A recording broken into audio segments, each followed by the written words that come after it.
Hello student, आज इस video हम लोग चैप्टर 1 क्लास 8 का साइंस बुक से करेंगे। चैप्टर का नाम है कोशिका, इंग्लिश में इसको हम लोग सेल बोलते हैं। इससे पहले पार्ट 1 वीडियो हम लोग ऑलरेडी चैनल पर डाल चुके हैं, उसको पहले देख लीजिएगा। ये पार्ट 2 वीडियो है और इस वीडियो में हम लोग क्या करेंगे, पूरे चैप्टर को ख़त्म करेंगे। ठीक है, तो बिना किसी देरी के हम लोग बढ़ते हैं आगे।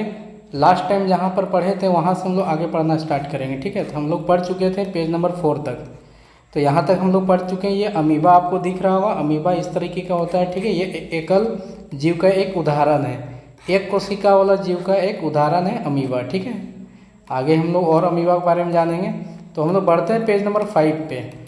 तो आगे बढ़ने से पहले छोटा सा रिक्वेस्ट यही करेंगे कि चैनल पे अगर आप पहली बार आए हैं, नए हैं, तो चैनल को सब्सक्राइब कर लीजिए, साथ में बेल आइकन भी हिट कर लीजिएगा, ताकि जब भी वीडियो डाला जाए नोटिफिकेशन आपको मिल जाए और आप सारे वीडियोज़ को देख पाएँ। ठीक है, साथ ही अगर वीडियो समझ में आ रहा है, पूरा जो भी साइंस का सब्जेक्ट का जो भी कॉन्सेप्ट है, लगता है कि सही से समझा पा रहे हैं, तब लाइक बटन को भी दबाएंगे, साथ में इस वीडियो को और ज़्यादा दोस्तों के साथ में शेयर भी करेंगे। ठीक है, तो हम लोग पढ़ते हैं। आगे दिया हुआ है कि मनुष्य का शरीर तथा दूसरे जंतु जैसे हाथी या लंबे पौधे कई अरबों खरबों कोशिकाओं से मिलकर बने होते हैं। ये कोशिकाएं विभिन्न प्रकार, आकार, आकृति की होती हैं। ठीक है, आगे है कि कोशिकाओं का समूह जिसकी संरचना, उद्गम और कार्य समान हो, वह मिलकर उत्तक बनाते हैं। तो ये वाला लाइन अंडरलाइन हम कर रहे हैं ताकि आपको इसको याद रखना है, समझना है, क्योंकि यहाँ पर समझने वाली चीज़ें यहाँ पर दिया हुआ है। ठीक है, क्या कि कोशिकाओं का समूह, तो कोशिकाओं का जो समूह होगा जिसकी संरचना होना चाहिए, उद्गम तथा कार्य समान हो, वह मिलकर उत्तक बनाते हैं। तो वो सब मिलकर क्या बनाते हैं, उत्तक बनाते हैं। ठीक है, दो या दो से अधिक उत्तक सम्मिलित होकर अंग या अंग का निर्माण करते हैं, या दो या दो से ज़्यादा उत्तक मिला देंगे तो अंग बनेगा, जिसको ऑर्गेन बोलते हैं। अंग एक या एक से अधिक कार्य को संपादित करता है। शरीर के सभी अंग मिलकर जीवन संबंधित सभी क्रियाओं को पूर्ण करता है। तो जो अंग होते हैं अलग अलग क्रिया करके क्या करते हैं, जीवन को जीवित रहने के लिए जो भी क्रिया करना चाहिए, ठीक है, वो सारे करके और जीवित प्राणी को जीवित रखता है। ऐसे जीव बहुकोशिका कहलाती है। तो इस तरह का जो जीव होता है वो बहुकोशिका होता है ना। बनता कैसे है, पहले एक स्टार्टिंग में कोशिका होता है, उसके बाद कोशिका मिलकर उत्तक बनता है, उत्तक से अंग बनता है, फिर अंग से अंग तंत्र और एक कंप्लीटली क्या जीव का निर्माण हो जाता है। ठीक है, तो ये सारी प्रक्रिया होती है, यहाँ पर दिखाया गया है आपको जानकर आश्चर्य होगा कि अरबों कोशिकाओं वाले जीवों की जीवन का प्रारंभ भी एक कोशिका से ही होता है, और जो कि एक निषेचित अंडा होता है। ठीक है, तो जीवन का स्टार्ट कहाँ से था, एक कोशिका से। वो क्या होता है, एक निषेचित अंडा से शुरुआत होता है। ठीक है, तो ये चीज़ दिया हुआ है। आगे हम लोग पढ़ेंगे। आगे है, निषेचित अंडा गुणन करता है तथा वृद्धि और परिवर्धन के साथ कोशिकाओं की संख्या ये बढ़ जाती है। मुर्गी का अंडा एकल कोशिका है, आकार में बड़ा होने के कारण इससे नग्न आंखों से भी देखा जा सकता है। अगर आपको सचमुच में कोशिका देखने का शौक है, तो कि आप चाहते हैं कि नहीं हम भी सर देखेंगे कोशिका, आपको मुर्गी का अंडा देखना चाहिए। वो भी अगर शुतुरमुर्ग का अंडा मिल जाता है तो और भी बढ़िया रहेगा ना। हालांकि उसमें कुछ पैसा खर्चा हो जाएगा, पर आपके पास तो पैसा कम ही है, नहीं तो खर्चा कर सकते हैं। खैर, आपको अगर वो भी नहीं मिल रहा है तो क्या, एक सिंपली मुर्गी का अंडा घर से चुराना है, उसको ले जाके क्या करना है, बर्तन में मस्त एकदम से फोड़ना है, और फोड़ने के बाद उसका स्ट्रक्चर को देखना है, ना कि ऑमलेट बना खा जाना है। ठीक है, उसको मस्त एकदम हम लोग देखेंगे, उसको आइडेंटिफाई करेंगे क्या चीज़ें हैं वहाँ पर। तो आपको दो तरह की चीज़ मिलेगा उसमें। आगे हम पढ़ेंगे इसके बारे में, अभी फ़िलहाल उसमें ज़्यादा डिस्कस नहीं करना है। जो भी अंडा का प्रारूप आपको दिख रहा है, ठीक है, वो अंडा क्या है, एकल कोशिका का एक उदाहरण है। कुछ क्वेश्चंस है जिसका आंसर हम लोग को आना चाहिए, क्योंकि अभी तक हम लोग इतना पढ़ चुके हैं। पहला कोशिका है, कोशिका की विभिन्न आकृति के नाम क्या है। तो क्या कैसा कैसा आकृति का होता है, तो सर्कल आकृति का होता है, तो कोशिका बहुत आकृति का होता है। ये हम लोग को पिछला पेज में मिलेगा। ठीक है, यहाँ पर आप देखिए, कोशिका की अगर आकृति आपको देखना है तो हम दिखा रहे हैं।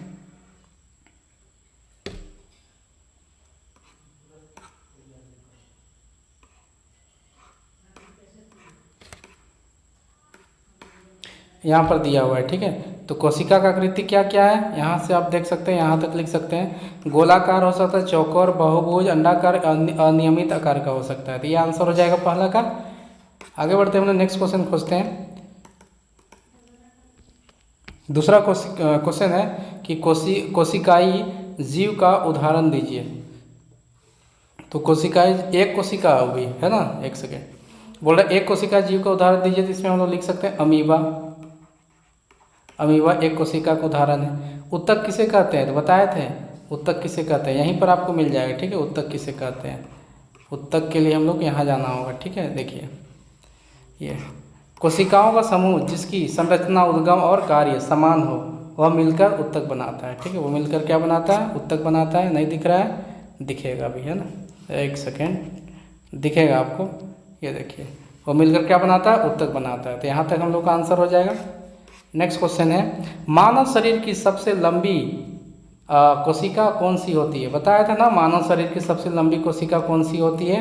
ये जो कोशिका दिख रहा है इसका नाम है तंत्रिका कोशिका। ठीक है, आपको कहाँ पता चलेगा, आपको हम बता रहे हैं कहाँ पर लिखा हुआ है। ठीक है, यहाँ पर आप देखिए कि मानव शरीर का, यहाँ पर हम टिक कर रहे हैं। ठीक है, हाईलाइट करने जा रहे हैं, आपको ये सारी चीज़ें हाईलाइट कर देना अपने बुक में। मानव शरीर की सबसे लंबी कोशिका तंत्रिका कोशिका होती है, जो कि 1 मीटर लंबा हो सकता है, 1 मीटर लंबी हो सकती है। ठीक है, तो ये सारे क्वेश्चन, जो भी क्वेश्चन था उसका हम लोग आंसर ढूंढ लिए, बहुत आसान था क्योंकि ये सारी चीज़ें हम लोग पढ़ चुके थे। तो पेज नंबर हम लोग का 5 भी कंप्लीट हो गया। अब हम लोग बढ़ेंगे पेज नंबर 6 की ओर। तो बहुत मज़ेदार चैप्टर है कोशिका, ये ना आपका बहुत काम आने वाला है। 9th में तो 8 में तो पढ़ ही रहे हैं, 9, 10, 11, 12 तक काम आएगा ये। ठीक है, नेक्स्ट टॉपिक्स हम लोग का है कि कोशिकाओं के घटक क्या क्या है। कोशिका जो है ना, कोशिका मतलब क्या क्या चीज़ों से मिलकर बनी हुई है, तो ये बताना है आपको। तो कोशिका क्या क्या चीज़ों से मिलकर बनी हुई है, तो कोशिका की आंतरिक संरचना को व्यापक अध्ययन 19वीं शताब्दी में इलेक्ट्रॉन सूक्ष्मदर्शी के आविष्कार के बाद विस्तार से किया जा सका। आपको ध्यान देना है, जब 19वीं सदी आया, इलेक्ट्रॉन सूक्ष्मदर्शी का आविष्कार हो गया, तब हम लोग जाके क्या कर पाए, विस्तार से हम लोग किसी भी कोशिका के अंदर का जो संरचना है उसको हम लोग देख पाएँ। ठीक है, परंतु सभी कोशिकाओं के 3 मुख्य घटक हैं। लेकिन अगर हम लोग बात करेंगे इसका कि कोशिका का कितना मुख्य घटक है, तो हम लोग बात कर सकते हैं कि इसका 3 मुख्य घटक है। क्या क्या होता है, तो पहला नंबर में लिखेंगे कोशिका झिल्ली होती है, दूसरा नंबर में लिखेंगे कोशिका द्रव्य होता है, तीसरा नंबर में क्या लिखेंगे, केंद्रक होता है। ठीक है, तो ये सारी चीज़ें आपको मालूम होनी चाहिए। ये सारा चीज़ है जो कि कोशिका के अंदर में पाया जाता है। नेक्स्ट क्वेश्चन उठता है कि कोशिका का सबसे बाहर का आवरण या घेरा कोशिका झिल्ली या पौधे में कोशिका के झिल्ली के बाहर कोशिका भित्ति होती है ना। तो कोशिका के बाहर का जो आवरण होता है ना, बाहर का घेरा को हम लोग क्या बोलेंगे, कोशिका झिल्ली। यहाँ पर आप देख सकते हैं कोशिका झिल्ली, ये रहा कोशिका झिल्ली। बोले कहाँ लिखा है कोशिका झिल्ली, प्लाज्मा झिल्ली लिखा है, आगे पढ़ेंगे तो पता चल जाएगा। कोशिका झिल्ली और केंद्रक के बीच का भाग को कोशिका द्रव्य कहते हैं, जिसमें कोशिका अंग पाया जाता है। ठीक है, कोशिकांग पाया जाता है। आइए आगे और कुछ हम लोग जानते हैं। ये चीज़ हम समझा दे रहे हैं, इसमें क्या लिखा है, जो कोशिका है ना, कोशिका के झिल्ली है और उसके बीच में जो केंद्रक है, इसके बीच में जो ये सारा चीज़ दिख रहा है, ये सारा चीज़ है ना, ये सारा चीज़, ये जो भी आपको दिख रहा है, ये सब क्या है, कोशिकांग है। ठीक है, यह आपको नाम याद रखना है, एग्जाम में पूछता है कि निम्नलिखित में से कौन कोशिकांग नहीं है। आइए अब कोशिकांग के घटक को विस्तार से जानते हैं। कोशिका झिल्ली क्या होता है, सेल मेम्ब्रेन क्या होता है। कोशिका झिल्ली जंतुओं में पाए जाने वाला सबसे बाहर का परत होता है। कोशिका झिल्ली क्या होता है, जंतु कोशिका जो है उसके बाहर का जो सबसे बाहरी आवरण होगा, ठीक है, झिल्लीदार और जालीदार होता है, उसको हम लोग कोशिका झिल्ली बोलते हैं। जबकि पौधों में इस झिल्ली के बाहर एक और मोटी परत पाई जाती है जिसे हम लोग कोशिका भित्ति बोलते हैं। लेकिन एक चीज़ इंपॉर्टेंट बात आपको याद रखना है कि पौधा वाला कोशिका में कोशिका झिल्ली तो बाहर में होता है, इसके अलावा उसमें एक और बाहर का आवरण होता है जिसको हम लोग कोशिका भित्ति बोलते हैं। यह सिर्फ पौधों में पाया जाता है। ठीक है, आपको ध्यान देना है। कुछ क्वेश्चन है कि कोशिका भित्ति पौधों में क्या कार्य करती है, यह केवल पौधों में ही क्यों पाया जाता है, इसका आंसर हमको आगे मिलेगा। ठीक है, अब घबराइए नहीं, इसका आंसर हम देंगे लेकिन आगे मिलेगा आपको। कोशिका झिल्ली जिसे प्लाज्मा झिल्ली भी कहते हैं, तो ऊपर में क्या लिखा हुआ था, प्लाज्मा झिल्ली, कोशिका झिल्ली नहीं था। तो क्या बोल रहा है, कोशिका झिल्ली को हम लोग क्या बोल सकते हैं, प्लाज्मा झिल्ली बोल सकते हैं। यानी एक इसका और नाम हुआ, कोशिका झिल्ली का दूसरा नाम बोल सकते हैं प्लाज्मा झिल्ली है। संद्र छिद्र युक्त होती है, इसके अंदर में क्या छेदा होता है, यह ऐच्छिक पदार्थ को अंदर आने या हानिकारक पदार्थों को बाहर निकलने देती है। तो इसका क्या काम होता है, जो सेल के अंदर का है ना, यानी कोशिका के अंदर का ऐच्छिक पदार्थ है उसको सेल के अंदर में जाने देगा और जो हानिकारक पदार्थ है उसको सेल से बाहर निकाल देता है। ठीक है, तो ये तो काम होता है इसका कोशिका झिल्ली का, इसलिए इसे हम लोग क्या बोलते हैं, इसलिए हम लोग इसका एक और नाम मिल जाएगा, है ना, इसलिए इसको हम लोग बोलते हैं चयनात्मक परागीय। इसको हम लोग इंग्लिश में सिलेक्टिवली परमिएबल मेम्ब्रेन भी बोलते हैं, झिल्ली कहते हैं, ठीक है। तो इसका भी नाम आपको याद रखना है। क्या क्या नाम बताएं? कोशिका झिल्ली, प्लाज्मा झिल्ली और ये वाला नाम, ठीक है, चयनात्मक परागीयमय, ये भी बोला जाता है, ठीक है। अब आगे बढ़ते हैं हम लोग। कोशिका झिल्ली एक कोशिका को दूसरे कोशिका से अलग करती है। तो कोशिका जो झिल्ली होती है ना, मान के चलिए हम लोग पास में दो कोशिका है इस तरीके से, तो ये कोशिका झिल्ली है जो कि दोनों को सेपरेट करके रखती है, ठीक है। ये हो गया। आगे बढ़ेंगे। यह कोशिका का सॉरी कहाँ चला गया, ऊपर में था। यह कोशिका को एक निश्चित आकृति भी प्रदान करती है। तो कोशिका जो शेप रहता है ना, उसको शेप में कौन बना के रखता है? ये कोशिका झिल्ली। अंदर की आंतरिक अंगों को भी सुरक्षा प्रदान करती थी। इतना सारा काम होता है कोशिका झिल्ली का। ये हम लोग पास में दिया हुआ है एक फिगर कोशिका का, जो कि एक क्या है, एक जीव का कोशिका है, ठीक है, प्लांट का, पौधे का कोशिका। आगे हम लोग पढ़ेंगे। इसमें बहुत सारा चीज़ होता है। क्या क्या? हम लोग सबसे पहले बाहर का जो आवरण है, इसको हम लोग कोशिका झिल्ली, प्लाज्मा झिल्ली बोलते हैं। और ये वाला जो पार्ट है, इसको हम लोग केंद्रक बोलते हैं ना। इसमें जो ये पार्ट अंदर बाहर का ये दिख रहा है, ये केंद्रक झिल्ली होती है, ठीक है। यहाँ जो भाग दिख रहा है डॉट डॉट डॉट टाइप का, इसको कोशिका द्रव्य कहते हैं। इसमें कोशिकांग पाया जाता है। क्या क्या? माइटोकॉन्ड्रिया, इसका नाम है माइटोकॉन्ड्रिया। और क्या पाया जाता है? गल्जी काय, इसका नाम क्या है? गल्जी काय। कोशिकांग है ना, रिक्तिका पाया जाता है इसी में। और क्या पाया जाता है? तो ये सारी चीज़ें पाई जाता है, कोशिकांग है ये सब, है ना, याद रखना है। ये कोशिका द्रव्य क्या होता है? साइटोप्लाज्म बोलते हैं, ठीक है। दूसरा ये चीज़ हो गया। क्या दूसरा कोशिका का दूसरा घटक है, ठीक है। कोशिका द्रव्य क्या होता है? इसको साइटोप्लाज्म बोलते हैं। यह एक जेली जैसा पदार्थ है जो कि कोशिका झिल्ली और केंद्रक के बीच में पाए। जेली मतलब चिपचिपा पदार्थ होता है। ये हम लोग बना रहे हैं, एक कोशिका का ड्राइंग बनाने जा रहे हैं, ठीक है। ये कोशिका रहा और ये रहा उसका केंद्रक। इसके बीच में चिपचिपा पदार्थ जो पाया जाएगा, इसी को हम लोग क्या बोलेंगे?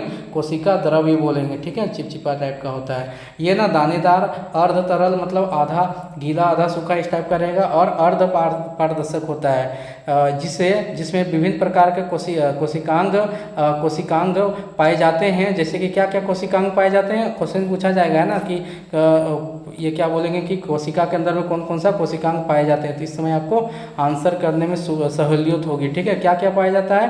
तो यहाँ से हम लोग देख सकते हैं कि कोशिकांग पाया जाता है, जैसे कि माइटोकॉन्ड्रिया हो गया, गल्जी काय हो गया, राइबोसोम हो गया, हरित लवण हो गया, रसधानी हो गया इत्यादि। ये सारे कोशिकांग है कोशिका का, ठीक है।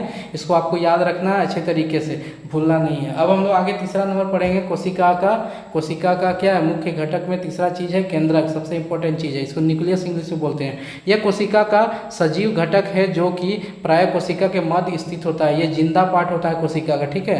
पर पौधों में ये मध्य में थोड़ा हटकर रहता है, लेकिन पौधा में ये मध्य बीच में नहीं होता है, थोड़ा सा साइड में होता है। साधारणतः केंद्रक गोलाकार होता है तथा एक कोशिका में प्रायः ही केंद्र में होता है, ठीक है। ये केंद्रक इसलिए नाम दिया गया क्योंकि ये गोल गोल होता है। ये हम लोग का सेल के केंद्र में होता है, लेकिन हम लोग का जो ये कोशिका का ये केंद्र है पौधों का, उसमें नहीं, उसमें थोड़ा सा साइड में होता है। जैसे यहाँ देख सकते हैं केंद्रिका क्या है? साइड में है। इसके ये जो रस्सी जैसा दिख रहा है, धागे जैसा चीज़ है ना, ये क्या है? गुणसूत्र है। और ये हम लोग का जो साइड में दिख रहा है केंद्रक रंध्र है, ठीक है। ये जो छोटा छोटा छेद होता है वो चीज़ है। आगे बढ़ेंगे, केंद्रक के बारे में पढ़ेंगे। एक कोशिका में प्रायः एक ही केंद्रक पाया जाता है, ठीक है। परंतु कुछ जीवों जैसे कि पैरामीशियम की कोशिकाओं में 2 केंद्रक पाया जाता है, ठीक है। यहाँ से आपको क्या करना है? इंपॉर्टेंट क्वेश्चन स्टार मार्किंग करना है कि प्रायः क्या होता है? केंद्रक जो एक कोशिका है उसमें एक केंद्रक पाया जाएगा, लेकिन ये जो हम लोग हाईलाइट करके रखे हैं, अंडरलाइन करके रखे हैं पैरामीशियम, इसमें ना 2 केंद्रक पाया जाता है, ठीक है। इसको याद रखना है।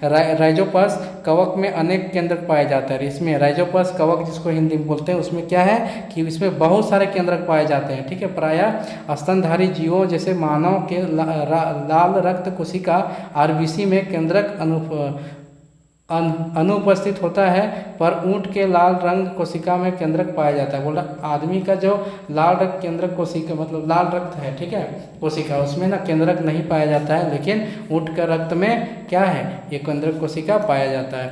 सभी कोशिका का केंद्रक पाया जाता है। सभी पूर्ण विकसित कोशिकाओं में विकसित केंद्रक पाया जाता है।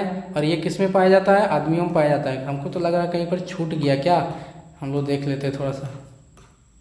कुछ नहीं छूटा है, आगे बढ़ेंगे। तो बोला जा रहा है सभी पूर्ण विकसित कोशिकाओं में विकसित केंद्रक पाया जाता है। जितना भी विकसित कोशिका है सब में विकसित केंद्रक पाया जाए, जो दोहरी केंद्रक झिल्ली यानी न्यूक्लियर मेम्ब्रेन से घिरा हुआ होता है। तो केंद्र का जो झिल्ली घेरता है उसको है ना, उसको केंद्रक झिल्ली बोलते हैं। इस झिल्ली में भी रंध्र होता है जिसे केंद्र रंध्र कहा जाता है, ठीक है। अविकसित या अविकसित कोशिकाओं जैसे जीवाणु में केंद्रक झिल्ली नहीं पाया जाता है, जिसके कारण यह स्पष्ट केंद्र का अभाव होता है। तो कुछ ऐसे भी हम लोग के पास में क्या कि ये है कोशिका है जिसका केंद्रक नहीं पाया जाता है, यानी कोशिका जो है उसका केंद्रक विकसित नहीं होता है। तो उस तरह का भी हम लोग के पास में कोशिका पाया जाता है। अभी दोनों का नाम भी हम लोग बोल सकते हैं। केंद्र झिल्ली के अंदर केंद्रक द्वारा न्यूक्लियोप्लाज्म पाया जाता है।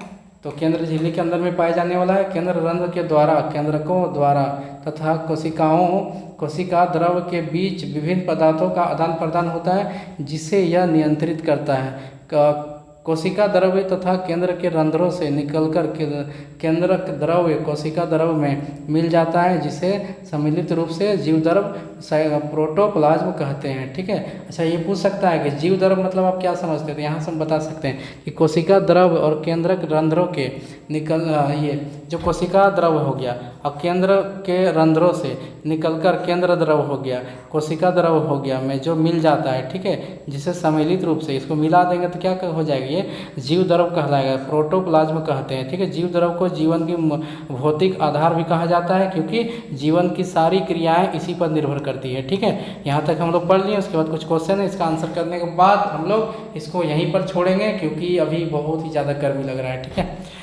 कोशिका के 3 मुख्य घटक कौन कौन से हैं, तो बता दिए थे। कोशिका के 3 मुख्य घटक क्या क्या है, कोशिका झिल्ली जिसको प्लाज्मा झिल्ली या हम लोग एक और नाम से जानते थे, ठीक है। इसके बाद ये हो गया, एक हो गया। उसके बाद क्या है, केंद्रक है दूसरा। उसके बाद साइटोप्लाज्म।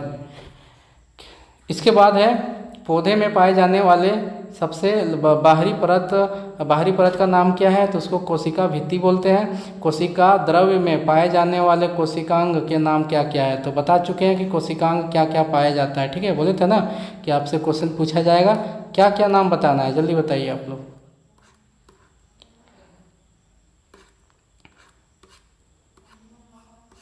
देखिए यहाँ पर क्या क्या बताया था, माइटोकॉन्ड्रिया, ठीक है। और क्या बताया थे, गल्जी का, और क्या बताया था, रिक्तिका, और क्या रसधानी, ये सारा चीज़ पाया जाता है। ये सब हम लोग का क्या है, ये सब हम लोग का है, ये क्या बोलते हैं इसको, कोशिकांग, ये सब है, ठीक है।